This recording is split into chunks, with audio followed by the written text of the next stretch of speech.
Quant à la République démocratique du Congo, qui a fini deuxième derrière le Sénégal après la défaite contre l'homme sénégalais, elle reste sur les 4 derniers matchs sur 3 victoires, une défaite. Une défaite, on le rappelle, encore une fois, contre le Sénégal. Après avoir mené 2-0, ils ont perdu 3-2 au stade des Martyrs. Les Congolais, pour leur part, pratiquent un jeu rapide, centré sur les attaquants, notamment Cédric Bakambu, qui est très rapide et qui fuse dans les dos des défenses.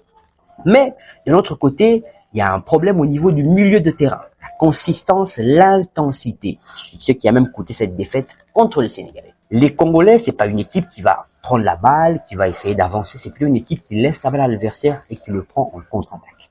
Mais, des motifs d'espoir peuvent être dégagés. Contrairement au dernier rassemblement, nous avons notamment Chancel Mbemba, Wan Bissaka, Toan Zebe ou encore Noah Sadiki qui sont revenus, en tout cas, en forme.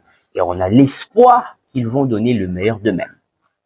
Pour essayer de faire mal aux Camerounais, les Congolais devraient plutôt avoir un milieu musclé, mettre beaucoup d'intensité et surtout un pressing incessant à la récupération de balles. Parce que comme on l'a vu, le Cap-Vert a réussi à battre le Cameroun, notamment avec cette astuce. Et les Camerounais, de l'autre côté, s'ils sont solides et qu'ils ont des attaquants comme Karl Etayong, Vincent Aboubakar, Koudou ou encore Brian Mbeumo qui est enfin avec Manchester, s'ils arrivent à être défensivement en place et marqués, en tout cas, ils pourront aussi mettre à genoux ces léopards. Voilà donc, les clés de cette rencontre seront l'intensité physique, le contrôle du ballon, mais surtout l'efficacité devant le but.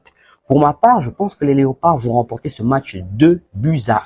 Parce que, au-delà du fait que les Camerounais ont toujours ce Hamlet, cette capacité à se surpasser face aux difficultés, cette fois-ci, je pense que les léopards auront aussi besoin et surtout arriveront à dépasser ce signe indien qu'ils ont face aux Camerounais pour pouvoir, en tout cas, aller en finale. Puisque de l'autre côté, à mon humble avis, le Nigeria est favori et peut-être que l'on aura un Nigeria-RDC. Donc, je pronostique un 2-1 pour les léopards.